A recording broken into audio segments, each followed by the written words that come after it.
Hello বন্ধুরা, তোমাদের সবাইকে target railway SSC and WBPSC exam পোর্টালে আবার স্বাগত জানাই। আজকে আমি এই সেশনের মধ্যে দিয়ে নিয়ে এসেছি এনটিপিসিতে পড়া কিছু জিকে কোয়েশ্চেন্স, এবং শুধু তাই নয়, সেই প্রশ্নগুলোর সাথে যে সমস্ত রিলেটেড ইনফরমেশন বা ফ্যাক্ট আছে সেগুলো নিয়েও ডিসকাস করব। তো চলো শুরু করা যাক। প্রথম প্রশ্ন, রিভল্ট নিয়ে, মানে মহাবিদ্রোহ 1857 সালে যে মহাবিদ্রোহ হয়েছিল, the revolt of 1857, it was suppressed by British in which year? তো প্রশ্নটা এটা এসেছে, এটা সাপ্রেসড কবে করা হয়েছিল, মানে এটা এই বিদ্রোহটাকে কবে প্রতিহত করা হয়েছিল? এটা কিন্তু এক বছর পরে 1858, 1858 সালে করা হয়েছিল।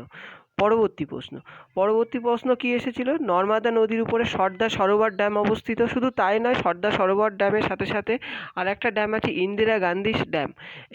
এই দুটো ড্যামই কিন্তু নর্মদা নদীর উপরে, এবং এটা গুজরাটে অবস্থিত।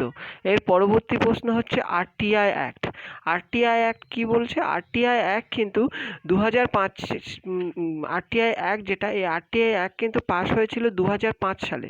আর এখানে একটা ব্যাপার আছে, আরটিআই অ্যাক্ট তোমাদেরকে যদি জিজ্ঞাসা করে, তোমরা কিন্তু যদি বলা হয় তা ইনঅ্যাক্টেড কবে হয়েছিল, দেন কিন্তু এটা একটু ইনফরমেশন ভুল আছে। এখানে 22শে জুন হবে 2005-এ ইনঅ্যাক্টেড হয়েছিল। আর যদি কমেন্স হয়, মানে ইমপ্লিমেন্টেড কবে থেকে হয়েছিল, সেটা হচ্ছে, তোমরা লিখে নাও, 12 অক্টোবর 2005 থেকে ইমপ্লিমেন্ট হয়েছিল। ঠিক আছে? তো যেহেতু আরটিআই অ্যাক্ট, এই কাছাকাছি আর একটা ইনফরমেশান আছে, সেটা আরটিই অ্যাক্ট। ওকে, সেটা হচ্ছে তোমাদের রাইট টু এডুকেশন অ্যাক্ট। এই right two education act pass হয়েছিল কত সালে? এটা কিন্তু পাস হয়েছিল 2009 সালের 4th আগস্ট। কত সালে? 2000, লিখে নাও তোমরা, 2009-এর 4th আগস্টে। এবং এটা এনঅ্যাক্টেড হয়েছিল এই তারিখে, কিন্তু এটাকে কমেন্স হয়েছিল বা এটা ইমপ্লিমেন্টেড হয়েছিল 2010 সালে। ঠিক আছে? যদি তোমাদেরকে প্রশ্নতে দেখে নিতে হবে এখানে কি জিজ্ঞাসা করেছে, ইমপ্লিমেন্টেশন জিজ্ঞাসা করেছে, না তোমাদেরকে ইনঅ্যাক্টেড কোন সালে সেইটা জিজ্ঞাসা করেছে। ঠিক আছে? সেই অনুযায়ী তোমাদেরকে আনসারটা দিতে হবে।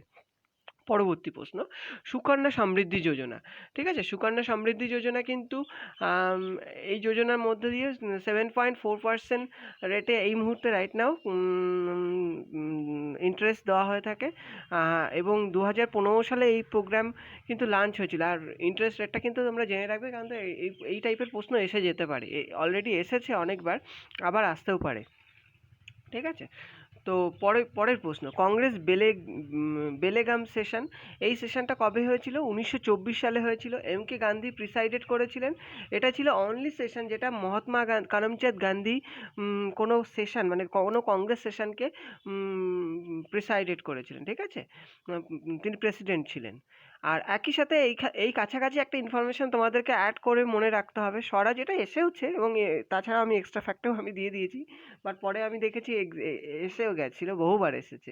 সেটা হচ্ছে স্বরাজ। স্বরাজ কথাটি, এই স্বরাজ শব্দটি ফার্স্ট টাইম অফিসিয়ালি ইউজ করা হয়ে থাকে লাহোস সেশনে। জওহরলাল নেহেরু ছিলেন এই সেশনের প্রেসিডেন্ট, আর এটা 1929 সালে হয়েছিল লাহোস সেশন। হ্যাঁ, আর একটা কথা, এই স্বরাজ শব্দটি প্রথম ব্যবহার হয়েছিল কিন্তু 1906-এর কলকাতা সেশনে, এবং সেই সেশনের প্রেসিডেন্ট কে ছিলেন? সেই সেশনের প্রেসিডেন্ট ছিলেন কি? দাদাভাই নওরোজি। ঠিক আছে? এটাও কিন্তু মনে রাখবে। পরবর্তী প্রশ্ন, এটা তোমরা সবাই জানো, নীতি আয়োগ কবে প্রতিষ্ঠিত হয়েছিল? নীতি আয়োগ কিন্তু 2015 সালের 1 জানুয়ারি, মানে 1 জানুয়ারিতে এস্টাবলিশড হয়েছিল। এর পরবর্তী প্রশ্ন, গান্ধী সাগর ড্যাম। গান্ধী সাগর ড্যাম কোথায় অবস্থিত? গান্ধী সাগর ড্যামও কিন্তু মধ্যপ্রদেশে অবস্থিত। এটা এটা কিন্তু চম্বল নদীর উপরে অবস্থিত। ঠিক আছে? হ্যাঁ। এর পরের প্রশ্ন হচ্ছে, জিজ্ঞাসা করেছে রামাসর সাইট ভারতবর্ষে কতগুলি আছে? রামাসর টোটাল ভারতবর্ষে সাইট আছে কিন্তু 42টা। আর ভারতবর্ষের প্রথম রামাসর সাইট হচ্ছে চিল্কা। চিল্কা হচ্ছে কিন্তু ভারতবর্ষের প্রথম রামাসর সাইট, যেটা 1981 সালে একে দেওয়া হয়েছিল। আর রামাসর কিন্তু কনভেনশন হয়েছিল 1971-এ, 1971 সালে, যেটা হচ্ছে ইরানের রামসার বলে একটা জায়গাতে। এবং সেই অনুযায়ী আমরা জানি 2 ফেব্রুয়ারিকে ওয়েটল্যান্ড ডে হিসেবে সেলিব্রেট করা হয়ে থাকে। 2 ফেব্রুয়ারি 1971, সেই দিনে এই কনভেনশনটা কমেন্স হয়েছিল ইরানে, সেই অনুযায়ী। পরের প্রশ্ন, ইউনেস্কো সাইট ইন ইন্ডিয়া। তো ভারতবর্ষে প্রথম টোটাল ইউনেস্কো সাইট কতগুলি আছে? 38টা ইউনেস্কো সাইট আছে। তার মধ্যে কিন্তু ইউনেস্কো সাইটগুলো তোমরা লিস্টটা একটু দেখে যাবে। যেমন কয়েকটা আমি ইম্পর্টেন্ট ইউনেস্কো সাইট বলে দিচ্ছি, যেমন এগুলো মনে রাখবে। এইভাবে দিতে পারে প্রশ্ন, যেমন দিতে পারে তোমাদেরকে প্রথম ইউনেস্কো হেরিটেজ সিটি, সেটা কিন্তু আহমেদাবাদ 2017-তে হয়েছিল, আর 2019-এ হয়েছিল জয়পুর সিটি। ঠিক আছে, দুটো সিটি ইন্ডিয়া থেকে ইউনেস্কো হেরিটেজ পেয়েছে। একটা হচ্ছে আহমেদাবাদ, যেটা 2017-তে পেয়েছে, এবং 2019-এ পেয়েছে জয়পুর, এই দুটো শহর।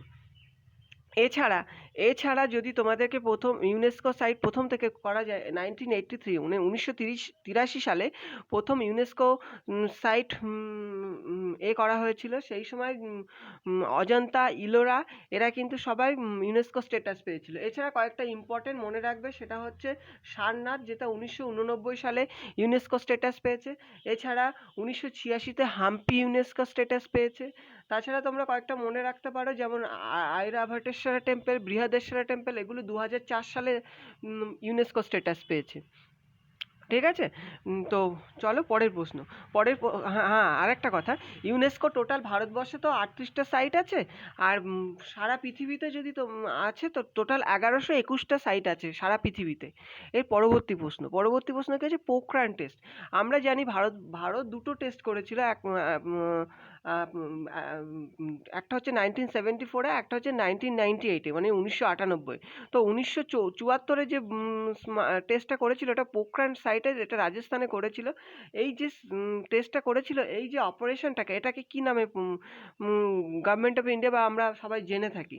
সেটা হচ্ছে স্মাইলিং বুদ্ধা এই নামে জেনে থাকি, যেটা 1974-এ হয়েছিল। আর দ্বিতীয় যেটা হয়েছিল 1998 সালে, এটা কিন্তু অপারেশন শক্তি নামে পরিচিত।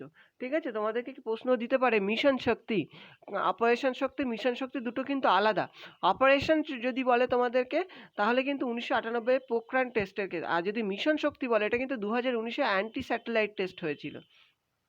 2019-এ অ্যান্টি স্যাটেলাইট মানে কি? একটা স্যাটেলাইট ভেহিকেল থেকে অন্য কোনো দেশের কান্ট্রি, এই যে অ্যান্টি স্যাটেলাইট প্রোগ্রাম, এটা কিন্তু বেশি দেশ নেই, জাস্ট ইন্ডিয়া এলিট মেম্বার, মানে বলবো চায়না, রাশিয়া, আমেরিকা, এরপরে India most probably 4th country. তোমরা একটু দেখে নিও, এটাই আমি ঠিকই বলছি, মোস্ট প্রবাবলি ওরা কিন্তু এটা টেস্ট করেছিল। ঠিক আছে, এরপরে হচ্ছে সাঁচি স্তূপ তো তোমাকে অলরেডি বলে দিয়েছি, ইউনেস্কো স্ট্যাটাস পেয়েছে 1989-এ। আর এই সাঁচি স্তূপ কিন্তু অশোকের দ্বারা নির্মিত হয়েছিল। তো এখানে একটা স্তূপা আছে, ধামেক স্তূপা, সাঁচি স্তূপার কাছেই আছে, এর মধ্যেই, তো এটাও পড়ে যায়, তো তোমরা সেটা মনে রাখবে। ধামেক স্তূপা, DHAME কি ধামেক স্তূপা, এটাও অশোকদের দ্বারাই নির্মিত হয়েছিল। ঠিক আছে, এরপরে ফার্স্ট হাইকোর্ট অফ ইন্ডিয়া। তো ফার্স্ট হাইকোর্ট অফ ইন্ডিয়া কত সালে এস্টাবলিশড হয়েছিল? ফার্স্ট হাইকোর্ট অফ ইন্ডিয়া কিন্তু এস্টাবলিশ হয়েছে 1862 সালে। 1862 সালে ফার্স্ট হাইকোর্ট, এটা কোন অ্যাক্টের অনুযায়ী হয়েছিল? না, 1861 অ্যাক্ট অনুযায়ী 1862 সালে এই ক্যালকাটা হাইকোর্ট এস্টাবলিশড হয়েছিল। আর হ্যাঁ, যেহেতু আমরা ক্যালকাটা হাইকোর্ট সম্পর্কে পড়ছি, তো ক্যালকাটা হাইকোর্টের হ্যাঁ এটা মনে রাখবে তোমরা, যে ক্যালকাটা হাইকোর্ট কিন্তু হয়েছিল লর্ড ক্যানিংয়ের সময়কালে। ঠিক আছে, লর্ড ক্যানিং, যিনি ভারতবর্ষের প্রথম ভাইসরয় ছিলেন, তার সময় এটা হয়েছিল। আর এই যে আমাদের ক্যালকাটা হাইকোর্টটা, এর ডিজাইনটা কি কিন্তু কীরকম বলো তো? ক্লথ হল টাইপ প্রেস অফ বেলজিয়াম, লিখে রাখো, ক্লথ, CLOTH, ক্লথ, HALL হল, type press YPRES of Belgium. এই যে ডিজাইনটা, এই সেম ডিজাইনে ফলো করে ওরা করেছিল। আর যিনি এই আর্কিটেক্ট ছিলেন, তার নাম ছিল ওয়াল্টার গ্র্যানভিলে। মনে রাখো, আরেকবার বলছি, যিনি আর্কিটেক্ট ছিলেন তার নাম ওয়াল্টার গ্র্যানভিলে। ঠিক আছে, পরের প্রশ্ন, ইনস্যাট 1B। এটা কিন্তু ইনস্যাট 1B লঞ্চ হয়েছিল 1983 সালে কেনেডি স্পেস স্টেশন, যেটা হচ্ছে কোথায়? এটা কিন্তু কেনেডি স্পেস স্টেশনটা কিন্তু টেক্সাসে, ওকে, মানে আমেরিকাতে। তো এটা কিন্তু একটা communication satellite, Indian national satellite system, যেটা তো যেহেতু আমরা ইনস্যাট 1B পড়ছি, তো এই রিলেটেড আমি তো তোমাদেরকে কয়েকটা ইনফরমেশান দিয়ে দিচ্ছি। তো তোমাদেরকে যখন কখনো দিয়ে দেবে GSAT, ইনস্যাট, এই টাইপের দেবে তোমরা কিন্তু সবসময় কমিউনিকেশন স্যাটেলাইট হিসাবে টাইপ করবে। হয়তো তোমাদেরকে দিয়ে দিল জিস্যাট দিয়ে যে কোনো একটা নাম্বার দিয়ে দিতে পারে, তো তোমাদেরকে সব কটা তো মনে রাখা সম্ভব নয়। তো একটা ওদের জেনার আছে, সেই জেনার অনুযায়ী তোমরা করতে, যেমন জিস্যাট সিরিজ একটা জেনার, এর মধ্যে যেগুলো জিস্যাট ইনস্যাট এই টাইপের যা আসবে তোমরা সেইগুলোকে কি করবে, সেইগুলোকে তোমরা সিলেক্ট করবে অ্যাজ আ কমিউনিকেশন বা কমিউনিকেশন বা এই কমিউনিকেশন স্যাটেলাইট হিসাবে তোমরা সিলেক্ট করবে। পরের এছাড়া আরও কয়েকটা আছে, যেমন তোমাদেরকে যদি দিয়ে দেয় ক্যাট্রোস্যাট, হ্যাঁ ক্যাট্রোস্যাট কী টাইপের? ক্যাট্রোস্যাট হচ্ছে অবজারভেটরি টাইপের স্যাটেলাইট। এটাও কিন্তু মনে রাখবে। পরের প্রশ্ন, আর যদি দেয় IRNSS, IRNSS ভালো করে লিখে নাও, এটাও তোমাদের কাজে আসবে। তো IRNSS, হ্যাঁ IRNSS, ঠিক আছে, এটাও কিন্তু নেভিগেশন টাইপের স্যাটেলাইট। IRNS দিয়ে যা কিছু দেবে তোমরা নেভিগেশন দেবে। এরপর হচ্ছে IRS, এটা কি? Remote sensing. IRS কি? Remote sensing satellite. IRS দিয়ে যা কিছু দেবে তোমরা কিন্তু রিমোট সেন্সিং চয়েস করে আসবে, ঠিক আছে। হ্যাঁ, পরের প্রশ্ন কি বলছে? NITI Aayog partnership with UN launch the women transforming Indian 2016। তো 2016 থেকে একটা কারেন্ট অ্যাফেয়ার্স এসেছিল, আমি প্রশ্নটা সরাসরি তুলে দিয়েছি। সেটা হচ্ছে নীতি আয়োগ ইউনাইটেড নেশনসের সাথে কোঅপারেশন করেছিল, করে 2016তে ওরা একটা ওমেন ট্রান্সফর্মিং বলে একটা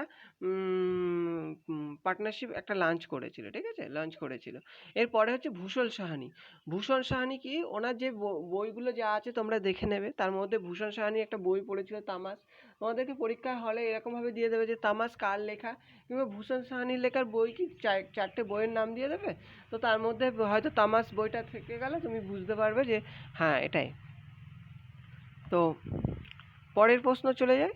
পরের প্রশ্ন কি? হুতে কতগুলি মেম্বার আছে? হ্যাঁ, এই হুতে কিন্তু ওয়ার্ল্ড হেলথ অর্গানাইজেশন, যেটা 1948 সালে স্ট্যাবলিশড হয়েছিল।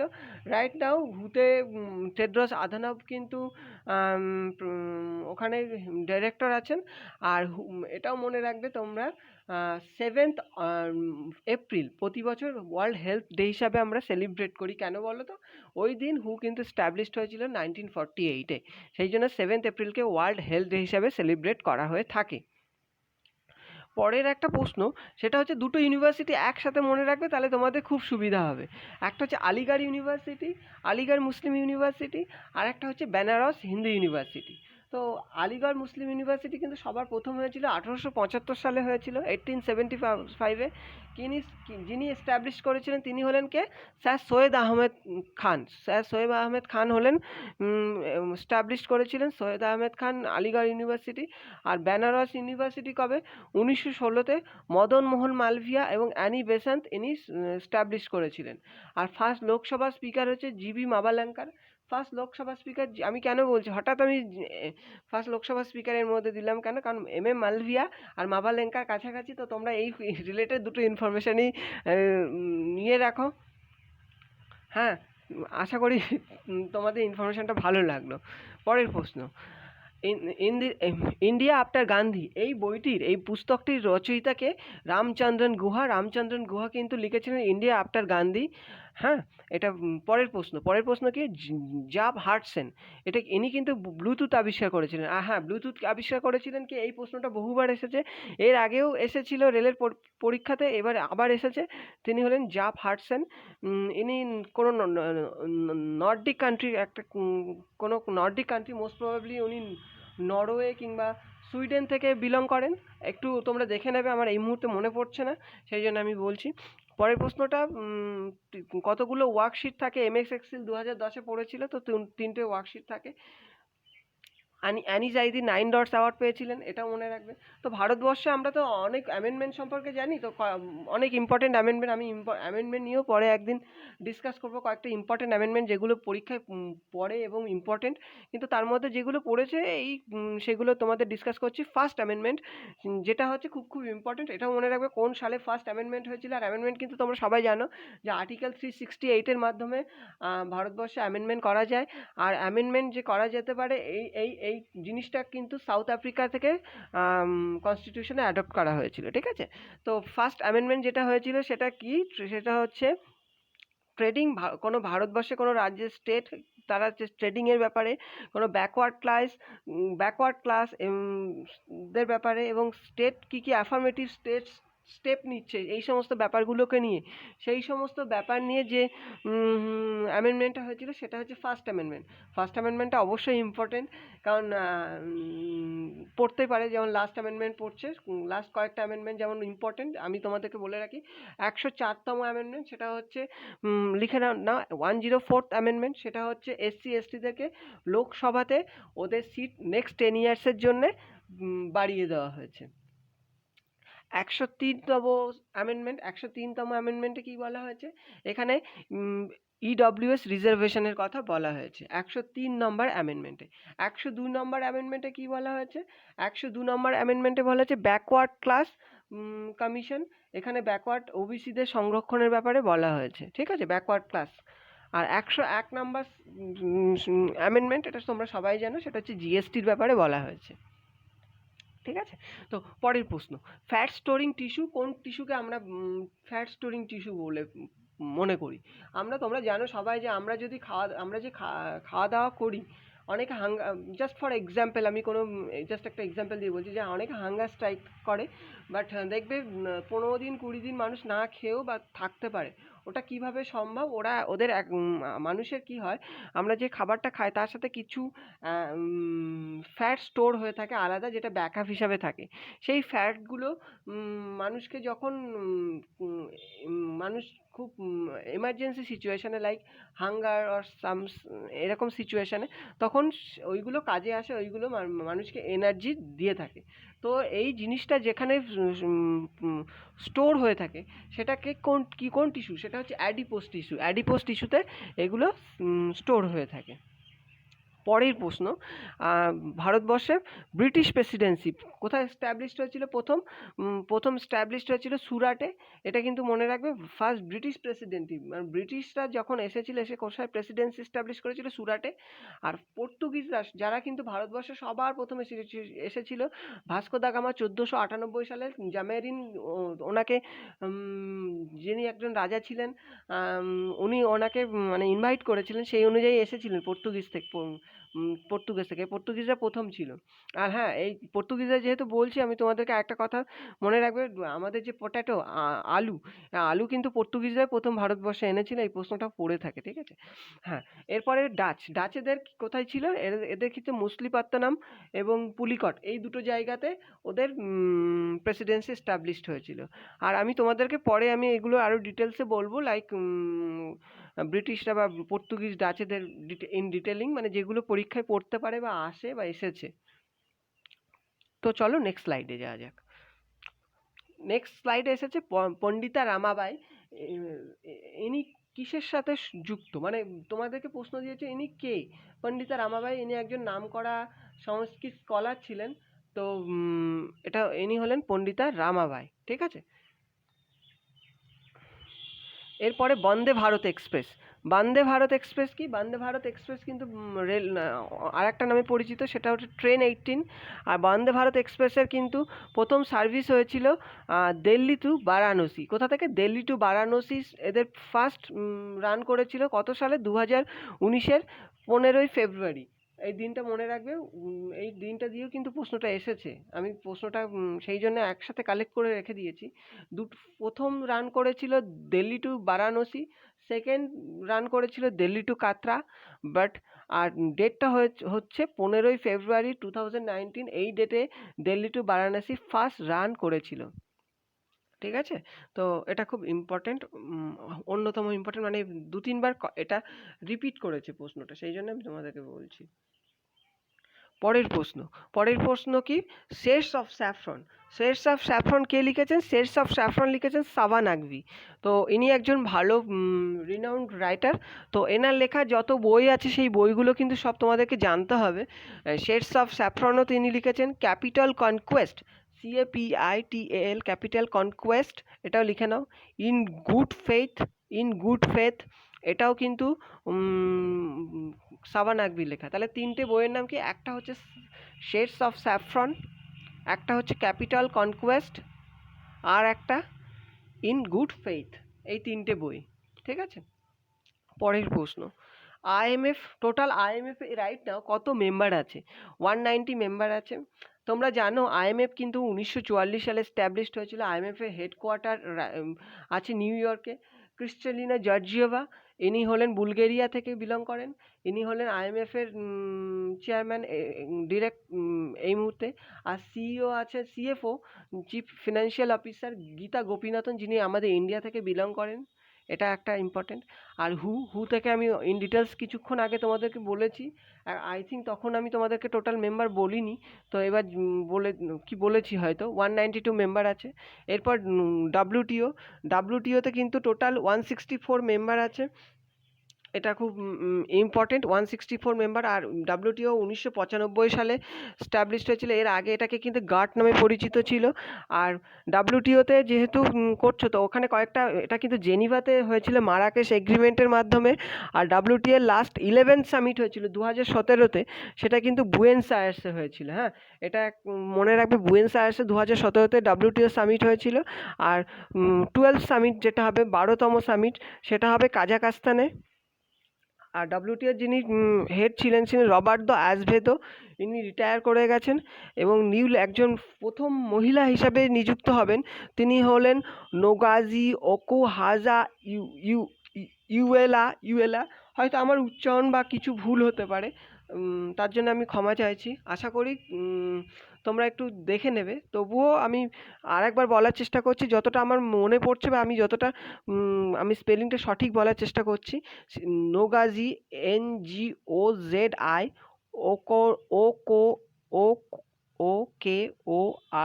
ওকোরজা, IWUALA। ঠিক আছে, ইনি কিন্তু নাইজেরিয়া থেকে বিলং করেন। ঠিক আছে, তো পরের প্রশ্ন, ইউএনও, ইউনাইটেড নেশনস, এটা তোমরা সবাই জানি, ইউনাইটেড নেশনস। তো ইউএনওতে কত মেম্বার আছে? এই মুহূর্তে ইউএনওতে টোটাল মেম্বার আছে কিন্তু 193 মেম্বার আছে। আর ইউনাইটেড নেশনসে আমরা যেহেতু ডিসকাস করছি, তো ইউনাইটেড নেশনসের সম্পর্কে আমাদের একটু ইন ডিটেলস জানতে হবে। ইউনাইটেড নেশনসে এই মুহূর্তে যিনি 13 আছেন, মহাসচিব আছেন, উনি পর্তুগাল থেকে বিলং করেন, গুটারেজ।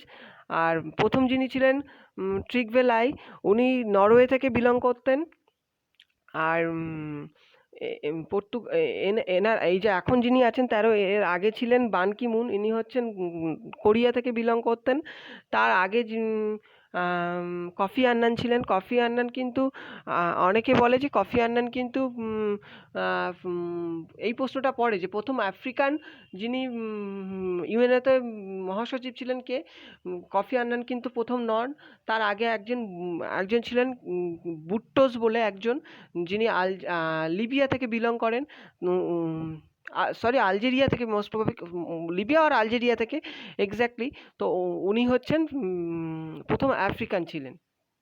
এছাড়া তোমরা আফ্রিকা থেকে এই ইউনাইটেড নেশনস থেকে আরেকটা জিনিস মনে রাখবে, এই মুহূর্তে যিনি টোটাল ইউনাইটেড নেশনসে কী আছে, টোটাল পার্মানেন্ট কান্ট্রি আছে 5টা, আর নন পার্মানেন্ট 10টা কান্ট্রি আছে। ইন্ডিয়া কিন্তু 8 টাইমস বিবেচিত হয়েছে নন পার্মানেন্ট মেম্বার হিসেবে এই বছরে। আর সবথেকে বেশি টাইম নন পার্মানেন্ট মেম্বার হিসেবে বিবেচিত হয়েছে সেটা হচ্ছে জাপান। আর ইউনাইটেড নেশনসে যিনি হচ্ছেন প্রেসিডেন্ট একটা প্রতি বছর একজন করে নির্বাচিত হয়ে থাকেন ইউনাইটেড নেশনসে। এই বছরে যিনি আছেন তিনি হচ্ছেন বিলং করেন তুরস্ক থেকে। এটাও মনে রাখবে, এটা কিন্তু একটা ইম্পর্টেন্ট প্রশ্ন। হ্যাঁ, আর নন পার্মানেন্ট মেম্বাররা 2 বছরের জন্য নির্বাচিত হন।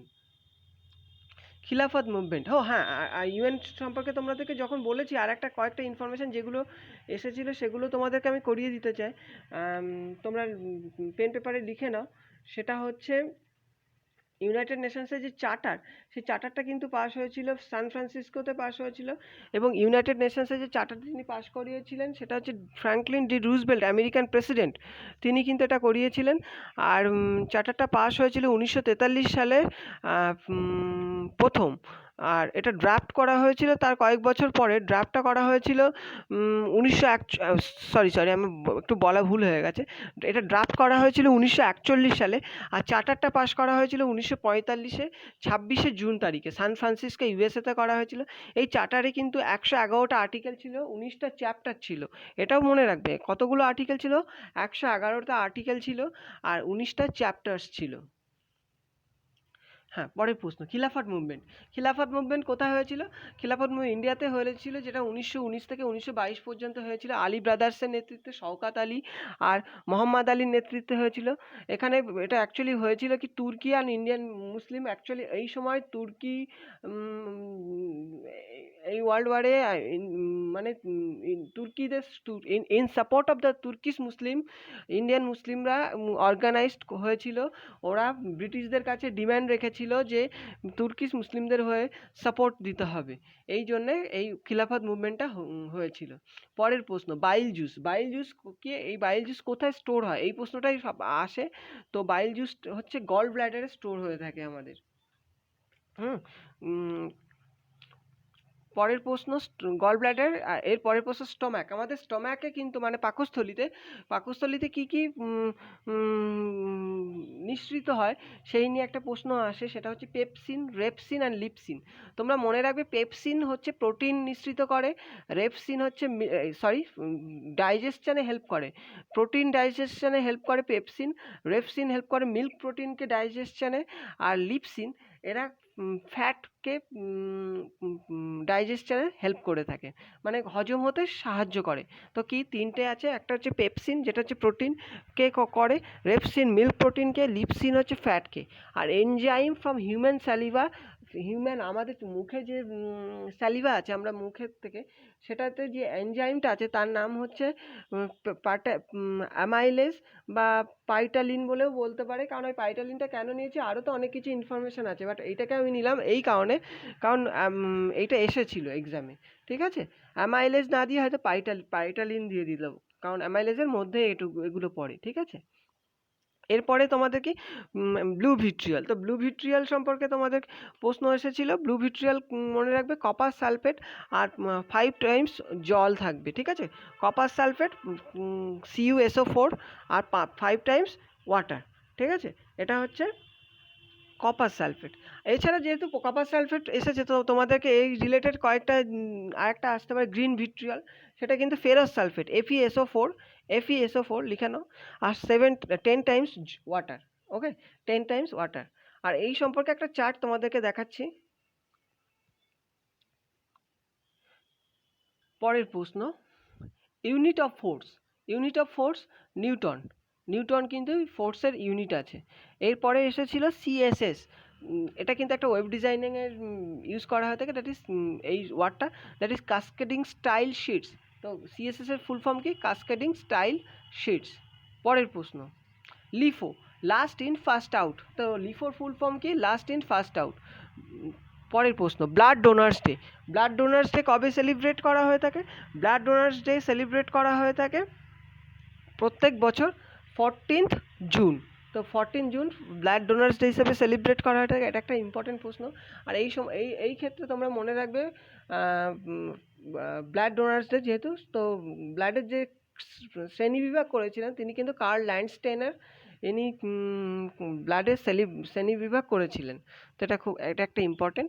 আর হ্যাঁ, ও নেগেটিভ বা ও মাইনাস যেটা তোমরা বলবে, সেটাকে এরা কিন্তু ইউনিভার্সাল ডোনার, মানে এরা সবাইকে ব্লাড দিতে পারে। আর এবি প্লাস এরা সবার থেকে নিতে পারে, এরা হচ্ছে ইউনিভার্সাল অ্যাকসেপ্টর নামে পরিচিত, ঠিক আছে। পরের প্রশ্ন, তামিল নিউ ইয়ারকে কি বলা হয়ে থাকে? পুথান্ডু। PUTHNDU, পুথান্ডু হচ্ছে তামিল নিউ ইয়ার। এটা সেলিব্রেট করা হয়ে থাকে 14th এপ্রিল। এছাড়া থায়াপুসাম ফেস্টিভ্যাল, যেটাও তামিলনাড়ুতে সেলিব্রেট করা হয়ে থাকে। এই থায়াপুসামটাও এসেছিল, পুথান্ডুটাও এসেছিল, দুটোই এসেছিল। তো এই ক্ষেত্রে তোমাদেরকে একটা ইম্পর্টেন্ট ইনফরমেশন আমার মনে হয় দিয়ে দেওয়া উচিত। সেটা হচ্ছে পোঙ্গল ফেস্টিভ্যাল, যেটা তোমরা জানো তামিলনাড়ুতে হয়ে থাকে। তো বুল রেসের উপরে, বুল ফাইটিং, তো তোমাদেরকে দিয়ে দিতে পারে 8টা পোঙ্গল, লিখে নাও ATTAPONGOL পোঙ্গল, 8টা পোঙ্গল দিলে কিন্তু কেরালা হবে, আর পোঙ্গল দিলে এটা তামিলনাড়ু, ঠিক আছে। পরের প্রশ্ন হচ্ছে স্টেট রিকগনিশন কমিটি। তো স্টেট রিকগনিশন কমিটি এটা কবে এস্টাবলিশড হয়েছিল? এটা কিন্তু 1953-তে এস্টাবলিশড হয়েছিল। কার নেতৃত্বে করা হয়েছিল কমিশনটা গঠন? ফজল আলী, এনার নেতৃত্বে এই স্টেট রিকগনিশন কমিটি এস্টাবলিশড হয়েছিল। আর ইনি যে রিপোর্ট দিয়েছিলেন সেই রিপোর্টের উপরে ভিত্তি করে 1956 সালে অ্যাক্ট পালিত করা হয়ে থাকে। হ্যাঁ, আর এটা তো প্রশ্নটা গেল। এছাড়া এই ক্ষেত্রে আমাদের একটা কথা মনে রাখতে হবে, লিঙ্গুইস্টিক বেসিস মানে ভাষার ভিত্তিতে ভারতবর্ষে প্রথম স্টেট হয়েছিল অন্ধ্রপ্রদেশ, যেটা 1953 সালে হয়েছিল, যার জন্য জেবি ধর কমিশন স্টাবলিশ করা হয়েছিল, যে লিঙ্গুইস্টিক বেসিসে কিভাবে করা যায় তা সেটাকে বিবেচনা করার জন্য 1948 সালে। এবং সেই কমিশনের উপরে ভিত্তি করে 1953 সালে অন্ধ্রপ্রদেশ প্রথম লিঙ্গুইস্টিক বেসিক্স যে স্টেট সেটা হয়েছিল।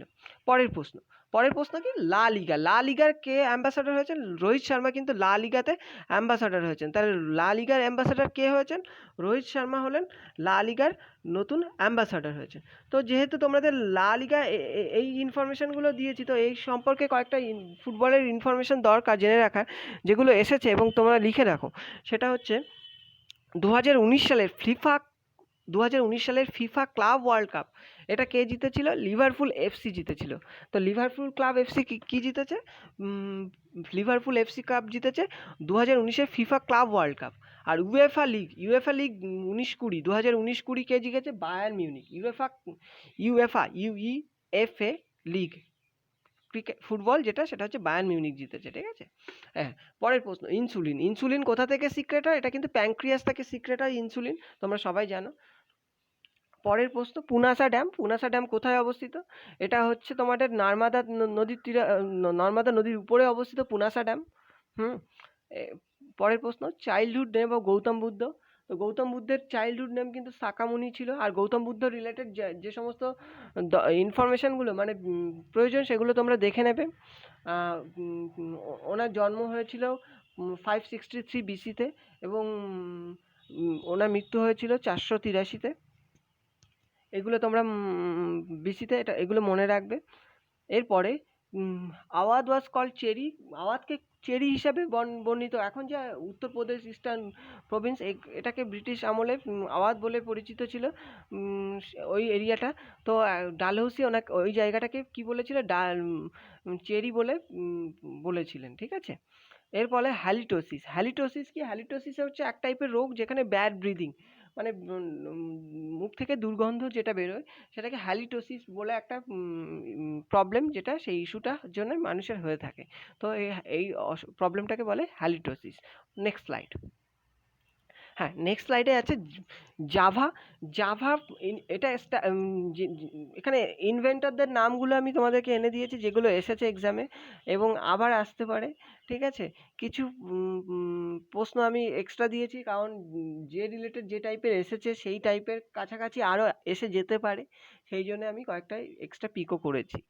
যেমন জেমস গ্যাসলিং, ইনি জাভা আবিষ্কার করেছিলেন, ঠিক আছে। সি প্রোগ্রামিং আবিষ্কার করেছিলেন কি? Dennis Ritchie. তো সি প্রোগ্রামিং কে করেছিলেন? Dennis Ritchie. C plus plus কে করেছিলেন? Bjarne Stroustrup. তো বাজারনেস ট্রাস্ট্রুপ কে করেছিলেন? C plus plus. পাইথন কে করেছিলেন? Guido van Rossum. মাউস কে আবিষ্কার করেছেন? ডি.এইচ.বট অ্যান্ড রেনে সামার। তো মাউস কে আবিষ্কার করেছেন? ডি.এইচ.বট অ্যান্ড রেনে সামার। তোমরা ইনফরমেশনগুলো দেখে নাও, লিখে নাও, স্ক্রিনশটও তুলে নিতে পারো তোমরা, খুব সুবিধা হবে তোমাদের। পরের প্রশ্ন, লেক সিটি অফ ইন্ডিয়া। ভারতবর্ষের লেক সিটি কাকে বলা হয় থাকে? সেটা কিন্তু উদয়পুর, যেটা রাজস্থানে অবস্থিত। মনে রাখবে, উদয়পুর কিন্তু লেক সিটি অফ ইন্ডিয়া, ঠিক আছে। পুমা, এরপরের প্রশ্ন, পুমা ব্র্যান্ড অ্যাম্বাসাডার। এই প্রশ্নটা বহুভাবে ঘুরিয়ে বিভিন্ন রকমভাবে এসেছে। এরা কিন্তু তোমাকে সাল তুলে প্রশ্ন করে দেবে, ঠিক আছে। যেমন ওরা দিয়েছিল 2019-এ পুমা ব্র্যান্ড অ্যাম্বাসাডার কে ছিলেন? সুনীল ছেত্রী ছিলেন। 2020-তে ছিলেন করিনা কাপুর, ঠিক আছে, পুমা ব্র্যান্ড অ্যাম্বাসাডার। পরের প্রশ্ন, ফার্স্ট সায়েন্টিস্ট ফ্রম ইন্ডিয়া যিনি নোবেল পুরস্কার পেয়েছিলেন তিনি হলেন সিভি রমন। 1930 সালে সিভি রমন কিন্তু পেয়েছিলেন নোবেল পুরস্কার, ভারতবর্ষের প্রথম বিজ্ঞানী হিসাবে। আর ভারতবর্ষের প্রথম নোবেল পুরস্কার হয়েছিল 1913 সালে, যেটা রবীন্দ্রনাথ ঠাকুর পেয়েছিলেন। পরের প্রশ্ন, ওয়ার্ল্ড বুক কপিরাইট ডে। ওয়ার্ল্ড বুক কপিরাইট ডে কিন্তু 23 এপ্রিল সেলিব্রেট করা হয়ে থাকে। আর এই ক্ষেত্রে কাছাকাছি একটা ডে আমি তোমাদেরকে বলে দিই, সেটা হচ্ছে 22 এপ্রিল বা 22 এপ্রিল। এই দিনটাতে কিন্তু ওয়ার্ল্ড আর্থ ডে বা বসুন্ধরা দিবস হিসাবে পালন করা হয়ে থাকে। এই দিনটাকে 1970 সাল থেকে সেলিব্রেট করে আসা হচ্ছে। আমি যে কটা ইনফরমেশান দিচ্ছি না, সব কটাই কিন্তু তোমরা লিখে রাখবে বা মনে রাখবে বা ট্রাই করবে। কিন্তু আমি যে ইনফরমেশানগুলো দিচ্ছি কোনো কিছুই এক্সট্রা বা এমন নয় যেগুলো এক্সামে আসেনি বা আসতে পারে না, প্রত্যেকটাই এক্সাম রিলেটেড, ঠিক আছে? আর তোমরা এগুলো করলে দেখবে কোনো না কোনো এক্সামে দেখবে এখান থেকে অনেক কিছু পাবে, এটা আমি বলছি, তোমরা মিলিয়ে নেবে, ঠিক আছে? তো 22 এপ্রিল যেটা আমি বলছিলাম ওয়ার্ল্ড আর্থ ডে, এটা 1970 সাল থেকে তো হয়ে আসছে। তো এটা হ্যাঁ, ওয়ার্ল্ড আর্থ ডে। আর এই রিলেটেড তোমাদেরকে আর একটা ইনফরমেশান দিতে চাই। ওয়ার্ল্ড আর্থ ডে এই দিনতে কিন্তু গ্রিন নোবেল বলে একটা নোবেল দেওয়া হয়ে থাকে। সেই নোবেলটা আমেরিকার থেকে দেওয়া হয়ে থাকে, আমেরিকার সান ফ্রান্সিসকো থেকে। সেই নোবেলটার নাম হচ্ছে এনভায়রনমেন্ট গ্রিন অ্যাওয়ার্ড, ঠিক আছে? এই অ্যাওয়ার্ডটা তোমরা ভালো করে দেখে যাবে। তোমাদেরকে আমি নামটা এক্সাক্ট মনে পড়ছে না, আমি মনে করার চেষ্টা করছি। গোল্ডম্যান এনভায়রনমেন্ট প্রাইজ, যেটা প্রত্যেক বছর 22 এপ্রিল দেওয়া হয়ে থাকে 1989 সাল থেকে। এদের হেডকোয়ার্টার কিন্তু সান ফ্রান্সিসকো, ঠিক আছে? এদের উইনার অ্যানাউন্স করা হয়ে থাকে 22 এপ্রিল। আর সবথেকে বড় কথা, এই গোল্ডম্যান এনভায়রনমেন্ট প্রাইজ, একে গ্রিন নোবেল বলে আমরা মনে রাখবো, ঠিক আছে? ওরা এইভাবে প্রশ্ন দিতে পারে, কাকে গ্রিন নোবেল বলে, তখন আনসারটা হয়ে যাবে কি, গোল্ডম্যান এনভায়রনমেন্ট প্রাইজ। পরের প্রশ্ন, এনইএফটি কি? আমরা সবাই জানি ন্যাশনাল ইলেকট্রনিক ফান্ড ট্রান্সফার। আর যেহেতু এনইএফটি পড়ছো, তো এই সম্পর্কে আরটিজিএসটাও জানতে হবে। আরটিজিএস এর ফুল ফর্ম কি? রিয়াল টাইম গ্রস সেটেলমেন্ট, ঠিক আছে? তো আরটিজিএস এর ফুল ফর্ম কি? Real time gross settlement. পরের প্রশ্ন, ফার্স্ট ওমেন লোকো পাইলট, প্রথম মহিলা লোকো পাইলটকে? সুরেখা যাদব, ইনি হলেন প্রথম লোকো পাইলট। এরপরে একটা প্রশ্ন অনেকবার বিভিন্ন রকমভাবে এসেছে, সেটা হচ্ছে উইন্ডোজ যে আমরা ব্যবহার করি, উইন্ডোজ কম্পিউটার যে সিস্টেমটা আছে, তো মাইক্রোসফট উইন্ডোজ কত সালে প্রথম বেরিয়েছিল? 1985-এ। তো প্রথম উইন্ডোজ 1985-তে। তারপরে উইন্ডোজ এক্সপি, যে ইম্পর্টেন্ট কয়েকটা ভার্সন আমি বলছি। উইন্ডোজ এক্সপি, এটা 2001 সালে হয়েছিল। উইন্ডোজ 7 হয়েছিল 2009-এ। উইন্ডোজ 8 হয়েছিল 2012-তে। উইন্ডোজ 8.1 হচ্ছে 2013-তে। আর লেটেস্ট আমরা যেটা ইউজ করি সেটা হচ্ছে উইন্ডোজ 10, এটা হয়েছিল 2015-তে, ঠিক আছে? পরের প্রশ্ন, টোটাল ভারতবর্ষে কতগুলো ইউনাইটেড নেশনসের অর্গানাইজেশনস কাজ করে? তো ভারতবর্ষে এই মুহূর্তে 26টা অর্গানাইজেশনস কাজ করে, এটা মনে রাখবে। হ্যাঁ, পরের প্রশ্ন, আমি এই প্রশ্নটা বাদ দিয়ে দিচ্ছি। ট্রেকি নেভিগেশন আর দেয়ার ইন হিমালয় 137টা, এটা কন্ট্রোভার্সিয়াল, আমি এক্স্যাক্ট প্রশ্নটা পাইনি, তো আমি লেখা আছে, বাট আমি এই প্রশ্নটা ডিসকাস করছি না। পরের প্রশ্ন হচ্ছে, টোটাল 11টা ডিম্যান্ডস গান্ধীজি সিভিল ডিসঅবিডিয়েন্স মুভমেন্টে করেছিলেন ইংরেজদের কাছে। তো সিভিল ডিসঅবিডিয়েন্স মুভমেন্ট কত সালে হয়েছিল? 1930 সালে। এখানে পরপর কয়েকটা মনে রাখবে। 1930 সালে। আর গান্ধী আরউইন প্যাক্ট হয়েছিল 1931 সালে। সেই গান্ধী আরউইন প্যাক্টেও কিন্তু এই গান্ধী আরউইন যে প্যাক্ট হয়েছিল, এখানে কিন্তু চারটে ডিমান্ড রাখা হয়েছিল। তবে পুনে প্যাক্ট হয়েছিল, যেটা বি.আর. আম্বেদকর এবং এম.কে. গান্ধীর মধ্যে হয়েছিল, এটা 1932-এ হয়েছিল। এই তিনটে পরপর। আর তোমরা তিনটে গোল টেবিল মিটিং তোমরা জানো, 1930, 1931 এবং 1932 সালে হয়েছিল। আর 1931 সালে গান্ধীজি উনি অ্যাটেন্ড করেছিলেন সবাইকে নিয়ে। আর তিনটে মিটিংয়ে যিনি অ্যাটেন্ড করেছিলেন তিনি হচ্ছেন বি.আর. আম্বেদকর, এবং উনি হচ্ছে মানে তিনটে মিটিং ছিল, সেই তিনটে গোলটেবিল বৈঠক, সেই তিনটে গোলটেবিল বৈঠকে উনি মানে গিয়েছিলেন, ঠিক আছে? আর ওনার সাথে কিন্তু তেজ বাহাদুর সপ্রু, উনিও ছিলেন, এই তিনটি সেশনে অ্যাটেন্ড করেছিলেন। মানে বি আর আম্বেদকর এবং তেজ বাহাদুর সপ্রু। যেহেতু বি আর আম্বেদকরটা আসছে, ওরা হয়তো একটু ঘুরিয়ে দিতে পারে, বি আর আম্বেদকর ওনার কে হয়তো অপশানে নাও দিতে পারে, হয়তো দিয়ে দিল তেজ বাহাদুর সপ্রু। তো তোমরা দুটো নামই জেনে রাখবে। পরের প্রশ্ন একটা এসেছিল, অরুন্ধতী কার্জু এবং মেনকা গোস্বামী একটা কেস ফট করেছিলেন 377-এ সুপ্রিম আর্টিকেল 377 নিয়ে, এটা সুপ্রিম কোর্টে হয়েছিল আনন্যাচারাল অফেন্স নিয়ে। এটা হচ্ছে একটা আনন্যাচারাল ব্যাপার নিয়ে এটা হয়েছিল, সেটা হচ্ছে অরুন্ধতী কার্জু এবং মেনকা গোস্বামীকে এনারা লড়েছিলেন 377 এই আর্টিকেলটা নিয়ে সুপ্রিম কোর্টে। পরের প্রশ্ন, WCCB wild life crime control bureau এটা কবে স্টাবলিশড হয়েছিল? এটা স্টাবলিশড হয়েছিল 2006 সালে এবং অপারেশনাল হয় 2008 সালে। তো এটা একটা ইম্পর্টেন্ট ইনফরমেশন, মনে রাখবে। পরের প্রশ্ন, হ্যাঁ তোমরা এই স্লাইডে একটা প্রশ্ন, ক্যাগ আমি পাশ থেকে মিস করে দিয়েছি, আমি চাই না তোমাদের কোনো প্রশ্ন মিস হয়ে যাক। ক্যাগ কিন্তু 148 আর্টিকেল 148-এ উল্লেখ করা আছে। রাইট নাও জিসি মুর্মু হলেন ক্যাগের ডিরেক্টর, আর নরহরি রাও হলেন controller auditor and general of ইন্ডিয়ার প্রথম ডাইরেক্টর জেনারেল ছিলেন, ঠিক আছে। পরের প্রশ্ন, number of OPEC country. OPEC organisation of petroleum and exporting countries, total এদের হেডকোয়ার্টার কিন্তু ভিয়েনাতে 1957 সালে এস্টাবলিশড হয়েছিল। তো এদের 13টা কান্ট্রি আছে টোটাল, এরা এখান থেকে অপারেট করে। এরা তেলের যে সমস্ত দাম বা যে ওয়ার্ল্ড যেগুলো, সেগুলো এরা এখান থেকে কন্ট্রোল করে থাকে। পরের প্রশ্ন, national rural health mission. National rural health mission কবে হয়েছিল? NRHM, এটা 2005 সালে লঞ্চ হয়েছিল। পরের প্রশ্ন, জেনারেল অ্যাটর্নি জেনারেল নাও, আমাদের ভারতবর্ষের অ্যাটর্নি জেনারেল কে? যিনি হচ্ছে ভারতবর্ষের একজন উকিল থাকেন, মানে অফিসিয়াল, যিনি গভর্নমেন্ট। তো তিনি হলেন এই মুহূর্তে কে বেণুগোপাল। আর প্রথম যিনি ছিলেন, এটা একটু মিস্টেক আছে লেখাটা, লিখে নাও, MC Setalvad, SITALVAD, Setalvad, not Sheetalwada, এটি শীতল বেদ, SITALVAD, শীতল বেদ। আর্টিকেল 76-এ বলা আছে অ্যাটর্নি জেনারেল কিন্তু এই মুহূর্তে তাহলে কে বেণুগোপাল।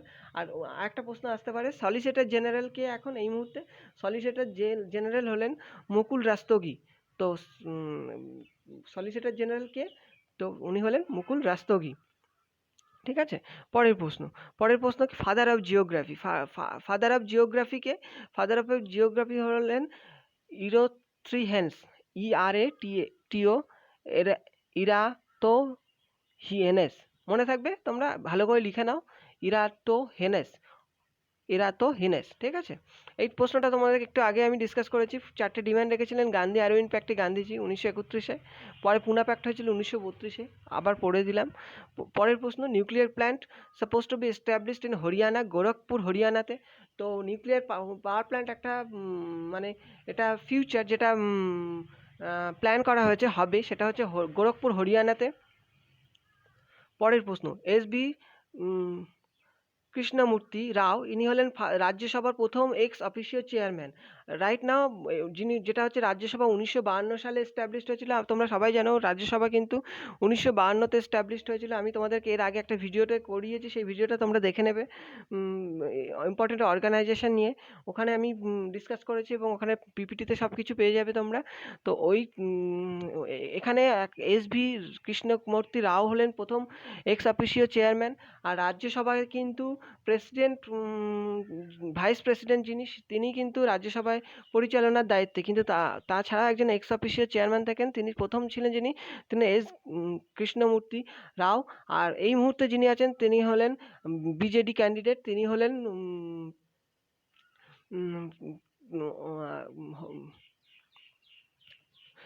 ওনার নামটা হচ্ছে এক্স্যাক্ট BJD ক্যান্ডিডেট একজন আছেন, উনি এক্স্যাক্ট আমার নামটা মনে পড়ছে না এই মুহূর্তে, পরে মনে পড়লে আমি তোমাদেরকে বলবো। পরের প্রশ্ন, council of minister must not exceed 15% of the total number of Lok Sabha members. তো কাউন্সিল অফ মেম্বার যিনি থাকবে আমাদের লোকসভাতে, নিয়ম আছে সেটা হচ্ছে আমাদের যে লোকসভাতে যত মেম্বার হবে, কাউন্সিল অফ মিনিস্টার যেন 15%-এর বেশি এক্সিড না করে, ঠিক আছে। এটা হচ্ছে একটা নিয়ম। তারপরে নাম্বার অফ লোকসভা মেম্বার্স যেন এক্সিড না করে। পরের প্রশ্ন, অ্যান্ড্রোমেডা গ্যালাক্সি। অ্যান্ড্রোমেডা গ্যালাক্সি হচ্ছে আমাদের পৃথিবীর সবথেকে ক্লোজেস্ট গ্যালাক্সি। আমাদের ক্লোজেস্ট গ্যালাক্সি কে? তাহলে ক্লোজেস্ট গ্যালাক্সি হচ্ছে Andromeda Galaxy.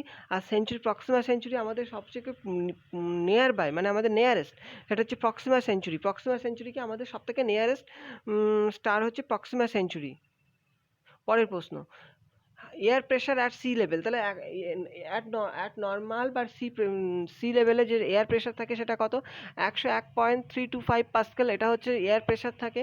Radius of moon, আমাদের মুনের মানে চাঁদের সবথেকে রেডিয়াস কত?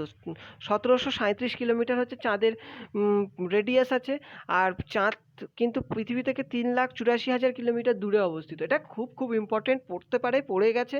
3,84,000 কিলোমিটার দূরে অবস্থিত। আর পৃথিবীর রেডিয়াস কত? মানে রেডিয়াস কিন্তু 6400 কিলোমিটার, 6,400 কিলোমিটার। আর পৃথিবী কিন্তু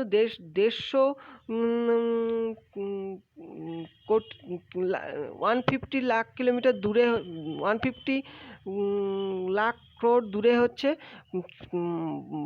অবস্থিত সূর্য থেকে, ঠিক আছে। আর পৃথিবীর বয়সটা কিন্তু এটা মনে রাখবে, সেটা হচ্ছে 4.54 বিলিয়ন। 4.54 বিলিয়ন বা 4.6 বিলিয়নও বলতে পারো, কাছাকাছি 4.54 বিলিয়ন। পরের প্রশ্ন, first treaty of Allahabad took place in 1756 সালে। তো প্রথম যে ট্রিটিটা এলাহাবাদে হয়েছিল 1756 সালে, সেটা কার কার মধ্যে হয়েছে? লবার্ট টাই ও শাহ আলম টু। আর ওদের কিন্তু দ্বিতীয় সন্ধিটা যেটা হয়েছিল সেটা 1765-তে হয়েছিল। এই চুক্তির মাধ্যমে বেঙ্গল, বিহার, ওড়িশা এই সমস্ত জায়গায় 26 লাখ টাকার বিনিময়ে ইস্ট ইন্ডিয়া কোম্পানি একটা দেওয়ানি লাভ করেছিল, মানে ব্যবসা করবার অনুমতি পেয়েছিল। সেটা হচ্ছে শাহ আলমের কোর্ট থেকে। পরের প্রশ্ন, ভিআরএমএল। ভিআরএমএল কি? ভার্চুয়াল রিয়ালিটি মডেলিং ল্যাঙ্গুয়েজ নামে পরিচিত। এটা কি ভিআরএমএল কি? Virtual reality modelling language. এরপরে টোটাল গ্র্যান্ড স্ল্যাম কত? টোটাল গ্র্যান্ড স্ল্যাম আছে 4টি গ্র্যান্ড স্ল্যাম আছে। গ্র্যান্ড স্ল্যামগুলো মনে রাখবে, একটা হচ্ছে উইম্বলডন গ্র্যান্ড স্ল্যাম, যেটা হয়েছিল 1877 সালে। উইম্বলডন হয়েছিল, মানে প্রথম চালু হয়েছিল 1877-এ। এরপরে হয়েছিল ফ্রেঞ্চ ওপেন, যেটা